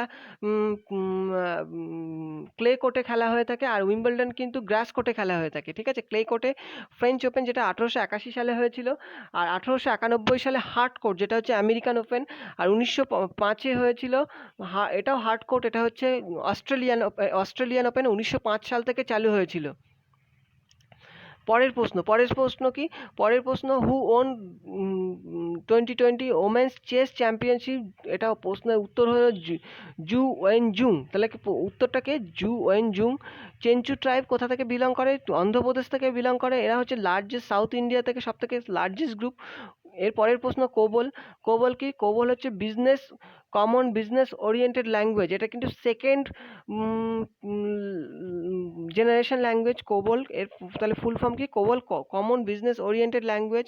এরপর হচ্ছে ইউনিসেফ ব্র্যান্ড অ্যাম্বাসাডারকে ইয়ংগেস্ট হচ্ছে বিলি ব্রাউন। আর প্রিয়াঙ্কা চোপড়া আছেন ইনি কিন্তু ইউনিসেফের অ্যাম্বাসাডার। এছাড়া আমি অ্যাম্বাসাডার নিয়ে এর আগে একটা ভিডিওতে আমি ডিসকাস করেছিলাম সিএইচএসএল এক্সাম নিয়ে। সেখানে আমি এই রিলেটেড একটা প্রশ্ন পড়েছিল। তো সেই ক্ষেত্রে এই রিলেটেড যত প্রশ্ন আছে, মানে যেগুলো ইম্পর্টেন্ট এক্সামে এসেছে, সেই রিলেটেড আমি একটা লিস্ট ওখানে করিয়ে দিয়েছিলাম। এর পরের প্রশ্ন, বেঙ্গলে যে আর্মি নার্সারি, সেটাকে আওয়াত কে বলা হয়ে থাকে, যেটাকে ডালহৌসি চেরি বলে বলেছিলেন। এটা এর আগে আমি কিছুক্ষণ আগে করিয়ে দিয়েছি, আবার করাচ্ছি। দেখেছো প্রশ্নগুলো আবার এসেছে, বারবার রিপিট হয়েছে। পরের প্রশ্ন, সাইমন কমিশন। সাইমন কমিশন কবে অ্যাপয়েন্টেড হয়েছিল? 1927 সালে। আর 1928-এ কিন্তু সাইমন কমিশন ভারতবর্ষে এসেছিল। পরের প্রশ্ন, নাট্যশাস্ত্র। নাট্যশাস্ত্র কে লিখেছেন? ভারতমুনির লেখা Natyashastra. Right to equality to jobs, মানে জবের ক্ষেত্রে, চাকরির ক্ষেত্রে যে ইকুয়ালিটি, সেটা কোন আর্টিকেলে বলা আছে? সেটাও কিন্তু আর্টিকেল 16-তে বলা আছে। পরের প্রশ্ন, হাই লেভেল ল্যাঙ্গুয়েজ। এই হাই লেভেল ল্যাঙ্গুয়েজটা কি? হাই লেভেল ল্যাঙ্গুয়েজ তোমাদেরকে এরকম প্রশ্ন দিয়ে দেবে যে এর মধ্যে কোনটি হাই লেভেল ল্যাঙ্গুয়েজ বা কোনটা হাই লেভেল ল্যাঙ্গুয়েজ নয়। তো তোমরা যদি এই লিস্টটা পেয়ে যাও, তো তোমাদের সুবিধা হয়। তো আমি তোমাদের জন্য আজ নিয়ে এসেছি, সেটা হচ্ছে ফোর্ট্রান, FORTRAN, ফোর্ট্রান, জাভা, কোবল, C++, এইগুলো কিন্তু হাই লেভেল ল্যাঙ্গুয়েজ।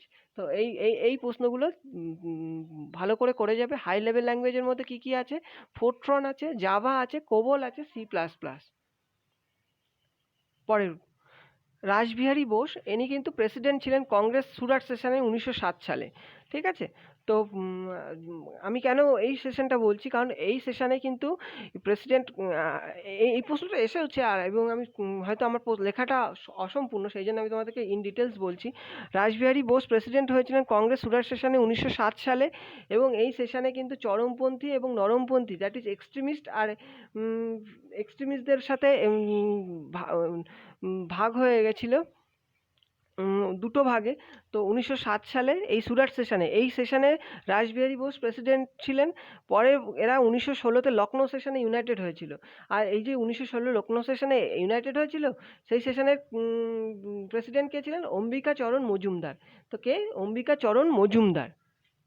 পরের প্রশ্ন, জনগণ মন, এই যে সাং জনগণ মন আমাদের ন্যাশনাল অ্যানথেম, এটা 1911 সালে, কিন্তু 1911 সালে আমাদের পার্লামেন্টে, সরি 1911 সালে প্রথম প্রেসিডেন্ট কংগ্রেস সেশনে গৃহীত হয়েছিল। আর 1856 সালে আমাদের জাতীয় সঙ্গীত, যেটা ন্যাশনাল সং বন্দে মাতারাম, সেটা গৃহীত হয়েছিল। আর যেহেতু এইটা 1911 সালে কলকাতা সেশনে জনগণমন গৃহীত হয়েছিল, ওখানে BN ধর ছিলেন, যিনি হচ্ছেন ওই প্রেসিডেন্ট ছিলেন এই সেশনের। আর 1896 সালের যেটা ন্যাশনাল সং মানে জাতীয় সঙ্গীত হয়েছিল, রহমতুল্লাহ সাহানি ছিলেন যিনি প্রেসিডেন্ট করেছিলেন এই সেশনে। পরের প্রশ্ন, নামামি গঙ্গা প্রজেক্ট। নামামি গঙ্গা প্রজেক্টের জন্য কিন্তু হিন্দুস্তান কম্পিউটার্স লিমিটেড ICL এর সাথে সাইন করেছে একটা কোম্পানি। তো এটা হরিদ্বার থেকে লঞ্চ হয়েছিল 2014 সালে। এই প্রজেক্টটা নামামি গঙ্গা প্রজেক্ট লঞ্চ হয়েছিল। নামামি গঙ্গা প্রজেক্টের টার্গেট কিন্তু clean Ganga, okay, cleanliness of Ganga.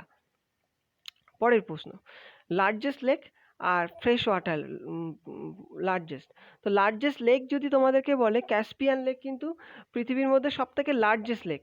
আর যদি তোমাদের লার্জেস্ট ফ্রেশ ওয়াটার লেক বলে, মিষ্টি জলের লেক, দেন কিন্তু লেক সুপেরিয়র, যেটা আমেরিকাতে অবস্থিত। আর লেক ক্যাসপিয়ান তোমরা জানো এটা রাশিয়ার ওখানে অবস্থিত। ওটা হচ্ছে তোমাদের অনেকগুলো কান্ট্রি নিয়ে লার্জেস্ট লেক ক্যাসপিয়ান। আর যদি তোমাদেরকে বলে ডিপেস্ট লেক, মানে সবথেকে ডিপেস্ট, সেটা হচ্ছে কিন্তু লেক বৈকাল, যেটা হচ্ছে রাশিয়াতে অবস্থিত, সাইবেরিয়াতে। আর তো লেক টিটিকাকা এটা হচ্ছে সবথেকে নেভিগেশনাল, হায়েস্ট নেভিগেশনাল, যেটা লা পাজ, বলিভিয়ার ক্যাপিটাল, সেখানে অবস্থিত। এটা হচ্ছে সবথেকে পৃথিবীর মানে উচ্চতম স্থানে কোনো লেক যেটা অবস্থিত সেটা। এই যে WTO, তোমাদের WTO সম্পর্কে তোমাদেরকে কিছুক্ষণ আগে ডিসকাস করেছিলাম, সেই প্রশ্নগুলো আবার এসে গেছে। তো 164 মেম্বার WTO-তে আছে, জেনিভাতে হয়েছিল, মারাকেস। এই প্রশ্নগুলো তোমরা আরেকবার দেখে নাও, দরকার পড়লে স্ক্রিনশট তুলে নাও। এরপর জনবিল মেলা। এই জনবিল মেলা কিন্তু আসামে সেলিব্রেট করা হয়ে থাকে। যেমন কয়েকটা পুষ্কর মেলা, Camel festival, Pushkar Camel festival, যেটা পুষ্কর রাজস্থানে হয়ে থাকে। ঠিক সোনপুরের মেলা, যেটা বিহারে হয়ে থাকে। একইভাবে জনবিল মেলা একটা ফেমাস, যেটা হচ্ছে আসামে হয়ে থাকে। পরের প্রশ্ন, ব্লাড প্রেশার কন্ট্রোল করে কোন স্পিসিস? সেটা হচ্ছে রলফিয়া স্পিসিস। রলফিয়া স্পিসিস হচ্ছে ব্লাড প্রেশারকে কন্ট্রোল করে থাকে। এশিয়ানকে আমরা জানি association of east Asian nation, এটা হচ্ছে 10টা মেম্বার আছে এদের, এই এশিয়ান কান্ট্রিগুলো, ঠিক আছে? এশিয়ান কান্ট্রির মধ্যে কারা কারা আছে, এবং এশিয়ানে কিন্তু জাকার্তা এদের হেডকোয়ার্টার আছে। এবং এরপরে আছে এশিয়ান, এছাড়া আছে অ্যাপেক, যেটার হেডকোয়ার্টার সিঙ্গাপুরে। অ্যাপেকে কিন্তু 21টা কান্ট্রি আছে, ঠিক আছে? আর এটা মনে রাখবে, ঠিক, এই দুটো প্রশ্নই মনে রাখবে। এছাড়া ওপেক তো আমি তোমাদেরকে আগে অলরেডি একবার করিয়ে দিয়েছি। ওপেক আবার বলছি, 13টা কান্ট্রি আছে, যাদের হেডকোয়ার্টার ভিয়েনাতে আছে। আর ওপেক 1957 সালে হয়েছিল। হায়েস্ট উইন্ড প্রডিউসিং স্টেট, হ্যাঁ, যদি তোমাদেরকে বলে সবথেকে হায়েস্ট উইন্ড প্রডিউসিং স্টেট এবং রিনিউয়েবল প্রডিউসিং স্টেট, মানে রিনিউয়েবল এনার্জি এবং উইন্ড প্রডিউসিং স্টেট, সেটা হচ্ছে কিন্তু তামিলনাড়ু। আর সোলার প্রোডাকশানে কিন্তু কর্ণাটকা 1 নম্বরে। ভারতবর্ষ এই মুহূর্তে পৃথিবীতে 3 নম্বরে আছে রিনিউয়েবল এনার্জি সোর্সে। চায়না টপ করছে, 1 নম্বর কান্ট্রি,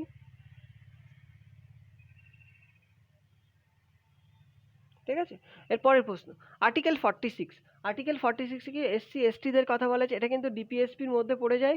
আর্টিকেল 36 থেকে 51-এর মধ্যে, যেটা 4th পার্টে আছে আমাদের কনস্টিটিউশনে।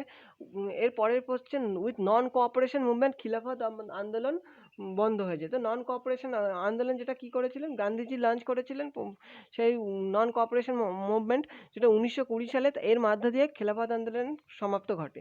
কালাম স্যাট স্যাটেলাইট, যেটা হচ্ছে স্মলেস্ট 64 গ্রামের, এটা ভারতে তৈরি করা, তো এটা নাসা লঞ্চ করেছিল। এর পরের প্রশ্ন এটা, এগুলো কিন্তু কারেন্ট অ্যাফেয়ার্সের মধ্যে। তো হোয়াইট টাইগার, যেটা বাজিরাও 2019 সালে থেকে এই কারেন্ট অ্যাফেয়ার্সটা এসেছিলো। সঞ্জয় গান্ধী ন্যাশনাল পার্ক মুম্বাইতে ছিল, সঞ্জয় গান্ধী ন্যাশনাল পার্কে, যেখানে হোয়াইট টাইগার একমাত্র ছিল বাজিরাও, যেটা যে মারা গেছিল।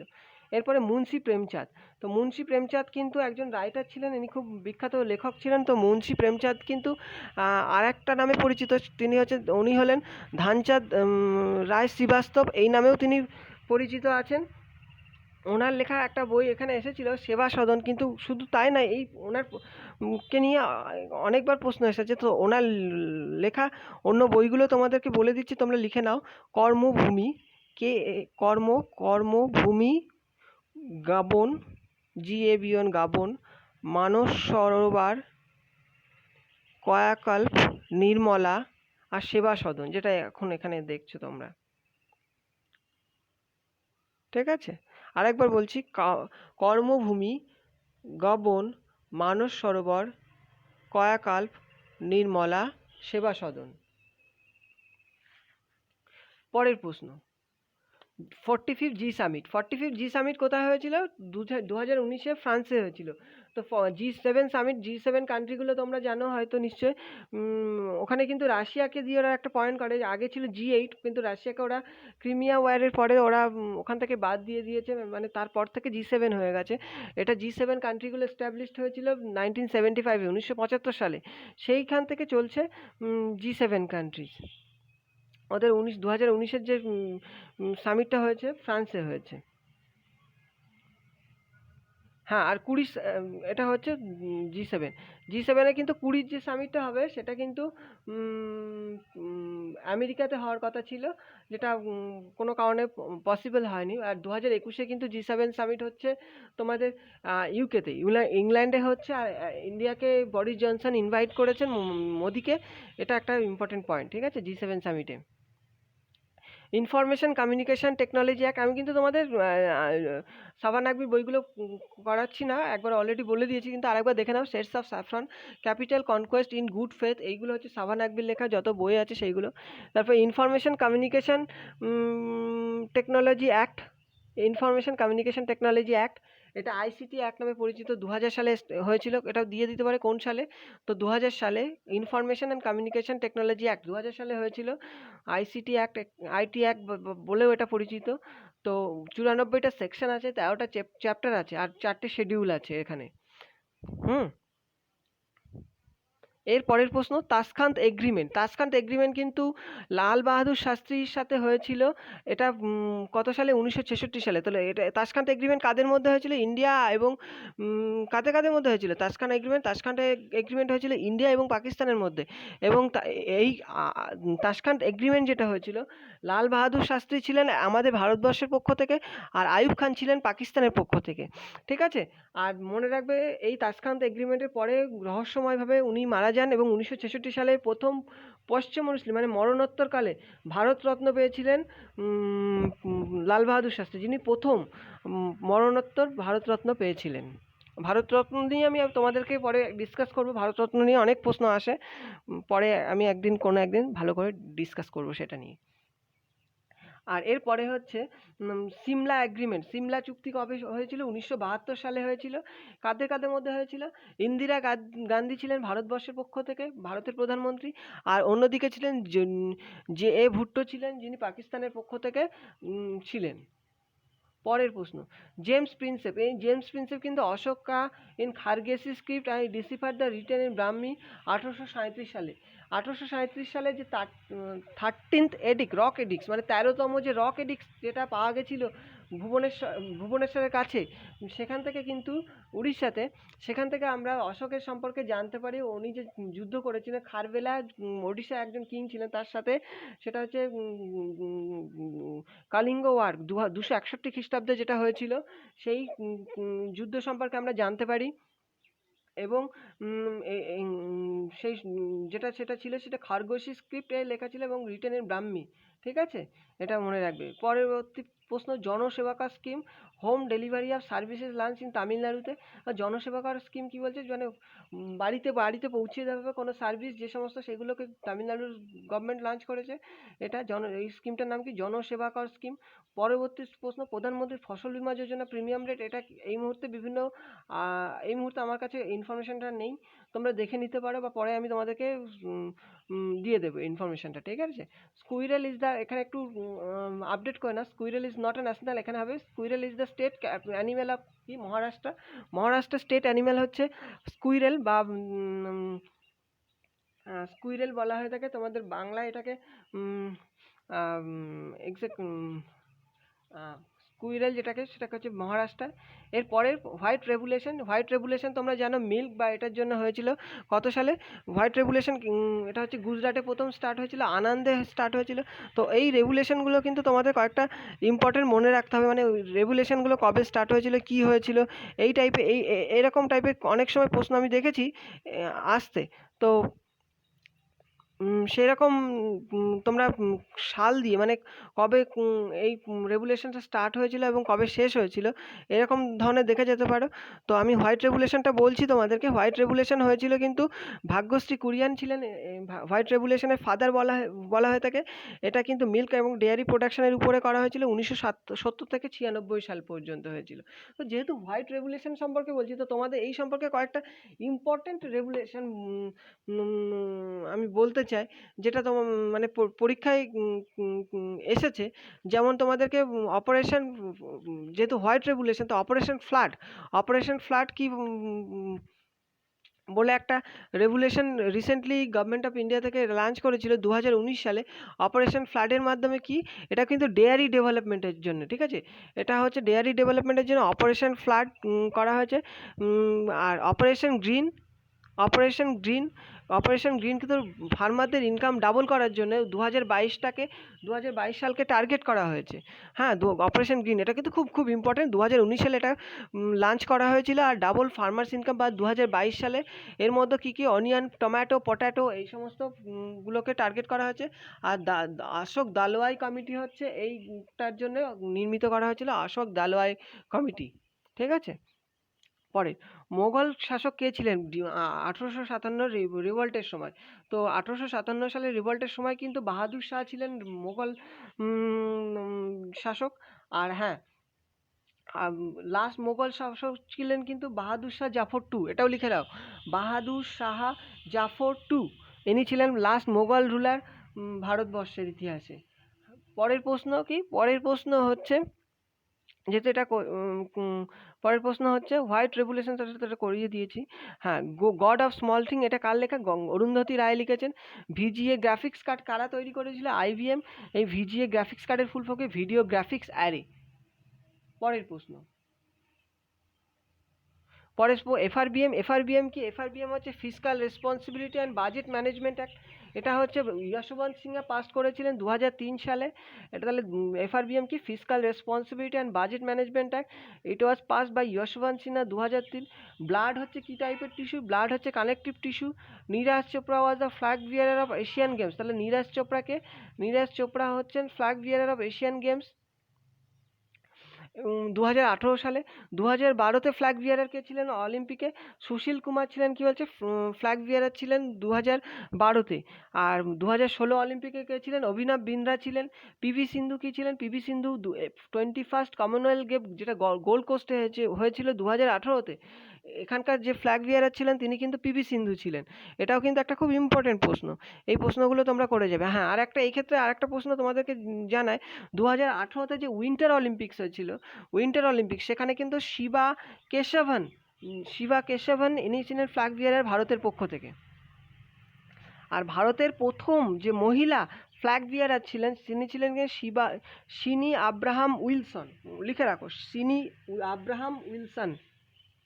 সিনি Abraham, SHINY ABHRAM Abraham Wilson, WILSON Wilson. ইনি হচ্ছেন প্রথম ফ্ল্যাগ বিয়ারার, ভারতের ওয়েমেন ফ্ল্যাগ বিয়ারার।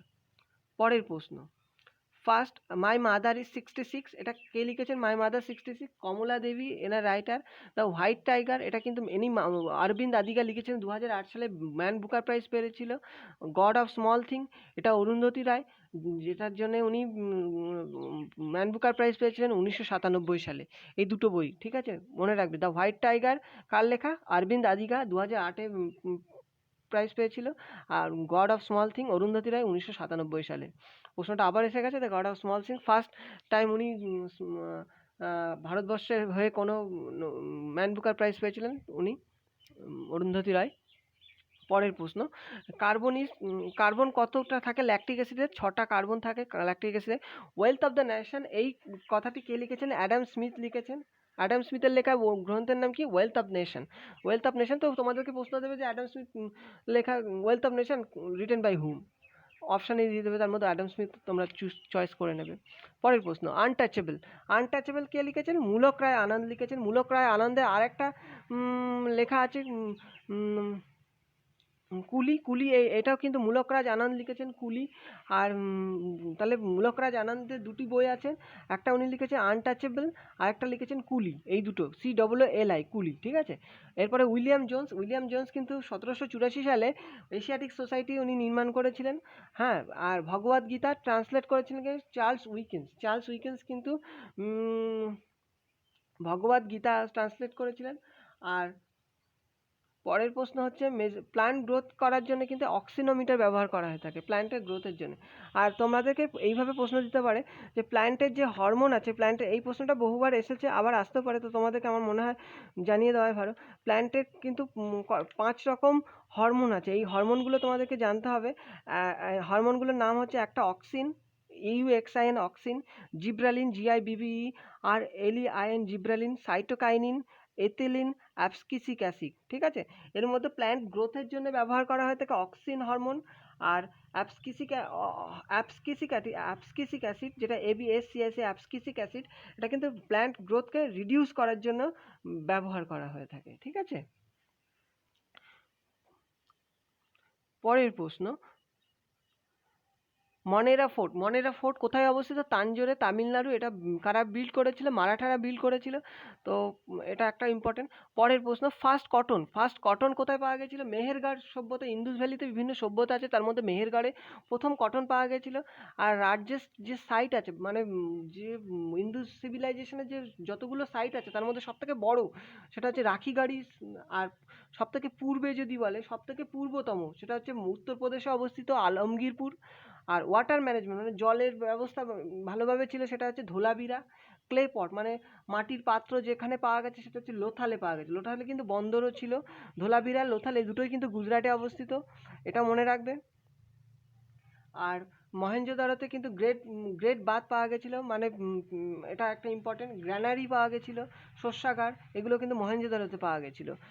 আর এই ক্ষেত্রে আর যে ইম্পর্টেন্ট ইনফরমেশনগুলো তোমাদেরকে জানা দরকার, হরপ্পা আর মহেঞ্জোদারোতে কি হরপ্পা পায় 1921 সালে দয়ারাম সাহানি করেছিলেন। 1922-এ মহেঞ্জোদারো আবিষ্কার হয়েছিল, এটা করেছিলেন কে? RD ব্যানার্জি, 1922-এ। পরের প্রশ্ন, প্রাইমারি কালার কাকে কাকে বলা হয়ে থাকে? প্রাইমারি কালার কি কি? সেটা হচ্ছে প্রাথমিক কালার, সেটা হচ্ছে রেড, লাল, ব্লু, নীল এবং গ্রিন, সবুজ। এই তিনটে হচ্ছে আরবিজি নামে পরিচিত, এদেরকে প্রাইমারি কালার বলা হয়ে থাকে। এইগুলো বাদে বাকি যা সব সেকেন্ডারি। পরে একটা, এই যে সফট ড্রিঙ্কসে যে বাবল তৈরি হয়, যে ফিজ তৈরি হয়, এটার জন্য দায়ী কোন অ্যাসিড? সেটা হচ্ছে কার্বনিক অ্যাসিড থাকে আর কার্বন ডাই অক্সাইড থাকে, এই দুটো এর জন্য দায়ী। তাহলে কি কি? কার্বনিক অ্যাসিড আর carbon dioxide. H2CO3, that is carbonic acid, আর কার্বন ডাই অক্সাইড CO2, এরা হচ্ছে ফিজ জন্য থাকে। পরের প্রশ্ন, ইস্ট ইন্ডিয়া কোম্পানি দিওয়ানি বা দস্তক পেয়েছিল কাছ থেকে? সেটা পেয়েছিল কিন্তু শাহ আলমের কাছ থেকে। কত টাকার বিনিময়ে? 26 লাখ টাকার বিনিময়ে শাহ আলমের থেকে পেয়েছিল। পরের প্রশ্ন, লুনার সফট ল্যান্ডিং করেছিল ফার্স্ট মুনে 1966 সালে, এবং 1969 সালে কিন্তু প্রথম ম্যানড মিশন হয়েছিল অ্যাপোলো 11, যেটা ইউএসএ করেছিল। লুনা কিন্তু রাশিয়ান প্রোগ্রাম ছিল। লুনা 1, লুনা 2 প্রথম রাশিয়া অবতরণ করেছিল 1966 সালে, কিন্তু লুনা অ্যাপোলো 11 যেটা 1969 সালের 20 জুলাই হয়েছিল, নীল আর্মস্ট্রং এবং বুজ আলদ্রিন এরা কিন্তু প্রথম মানুষ যারা চাঁদে পা করে দিয়েছিলেন। তো সেকেন্ড পার্সন কি বুজ আলাদ্রিন। আর লাস্ট মিশন হয়েছিল 1972 সালে, যেটা মিশনটা লাস্ট মিশন ওখানে। টোটাল 193টা মেম্বার আছে ইউএনওতে, এটা তোমাদেরকে এর আগে অলরেডি করিয়ে দিয়েছি। পরের প্রশ্ন, ইউনাইটেড নেশনস ইউনিভার্সিটি কোথায় অবস্থিত? টোকিওতে, জাপানের টোকিওতে অবস্থিত ইউনাইটেড নেশনস ইউনিভার্সিটি। এরপর থমাস ম্যাথুস, ইনি কী করেছিলেন? থমাস ম্যাথুস কিন্তু থিওরি অফ পপুলেশন গ্রোথ মানুষের যে সেই থিওরিটা দিয়েছিলেন। এই যে কে কোন থিওরি দিয়েছিলেন এই সম্পর্কে কয়েকটা প্রশ্ন এসেছে এবং আসবে। যেমন জর্জ ল্যামেটায়ার, ইনি কিন্তু বিগ ব্যাং থিওরি সম্পর্কে দিয়েছিলেন। আলফ্রেড ওয়াগনার, লিখে রাখো, ইনি কিন্তু প্লেট টেকটনিক থিওরির উপরে বলেছেন। ঠিক আছে, এইগুলো তোমরা মনে রাখবে। পরের স্লাইডে, হু প্রিসাইডেড লখনৌ সেশন কিন্তু 1916-তে, যেটা চরমপন্থী এবং নরমপন্থীদের মধ্যে মিল হয়ে গেছিলো, এবং ওখানে একটা প্যাক্টও হয়েছিল মুসলিম লীগের সাথে এবং কংগ্রেসের। সেটা হচ্ছে সেই সেশনে অম্বিকাচরণ মজুমদার ছিলেন, যিনি কিন্তু প্রেসিডেন্ট ছিলেন।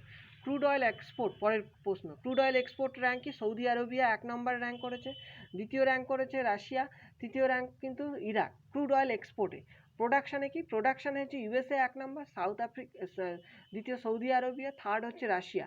তো ক্রুড অয়েল এক্সপোর্টে কি? এক্সপোর্ট কি মানে রপ্তানির ক্ষেত্রে কিন্তু সৌদি আরবিয়া 1 নম্বর, 2 নম্বর রাশিয়া, ইরাক 3 নম্বর। আর উৎপাদনের ক্ষেত্রে উৎপাদন করছে আমেরিকা 1 নম্বরে, তারপরে সৌদি আরবিয়া, দেন রাশিয়া। তা COP26 কোথায় হয়েছিল? গ্লাসগো, ইউকেতে হয়েছিল। অলোক শর্মা এখানে নেতৃত্ব দিচ্ছেন।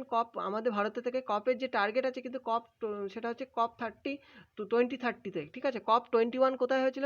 2015-তে প্যারিসে হয়েছিল। COP25 কোথায় হয়েছে? COP25 কিন্তু চিলির উদ্যোগে স্পেনে হয়েছে। লজিস্টিক সাপোর্ট দিয়েছে চিলি, হয়েছে স্পেনে। আর COP24 কোথায় হয়েছে? COP24 হয়েছে পোল্যান্ডে। মেরি কম কী হয়েছে? মেরি কম 2018-তে কমনওয়েলথ গোল্ড জিতেছিলেন। এরপরে সিএলআই এর ফুল ফর্ম কি? Common line interface. আর ওমেন হকি ওয়ার্ল্ড কাপ হয়েছিল কবে? ওমেন হকি ওয়ার্ল্ড কাপ 2023-এ কিন্তু স্পেনে হওয়ার কথা। আর মেন্স হকি ওয়ার্ল্ড কাপ যেটা 2002-এ ওড়িশাতে হওয়ার কথা, যার জন্য সিধু কিনু স্টেডিয়াম হচ্ছে রৌরকেল্লাটা, যেটা একটা বিশ্বের সবথেকে বৃহত্তম স্টেডিয়াম বলে মনে করা হচ্ছে এবং ঘোষণা করা হয়েছে। তো শুধু মেন্স হকি ওয়ার্ল্ড কাপ 2022 নয়, তোমাদের সেই সাথে জেনে রাখতে হবে ওমেন্স হকি ওয়ার্ল্ড কাপ 2023-এও কোথায় হচ্ছে? স্পেনে হচ্ছে। আর 2022-এর men's indoor hockey world cup হচ্ছে বেলজিয়ামে। ঠিক আছে, তো এইগুলো আমি তোমাদেরকে পার্ট 1 নিয়ে এসেছিলাম, কিছু প্রশ্ন যেগুলো রেলওয়ে এনটিপিসিতে এসেছে। এর পরবর্তী পার্ট আমি পরের ভিডিওতে ডিসকাস করব। বাকি প্রশ্ন পরপর পার্ট করে আমি তোমাদের মধ্যে সব নিয়ে আসব। তো ভিডিওটি দেখার জন্য খুব ধন্যবাদ। আশা করি তোমাদের ভালো লেগেছে। আর তোমাদের সমস্ত মতামত, ফিডব্যাক কমেন্ট সেকশনে অবশ্যই কমেন্ট করে জানাবে।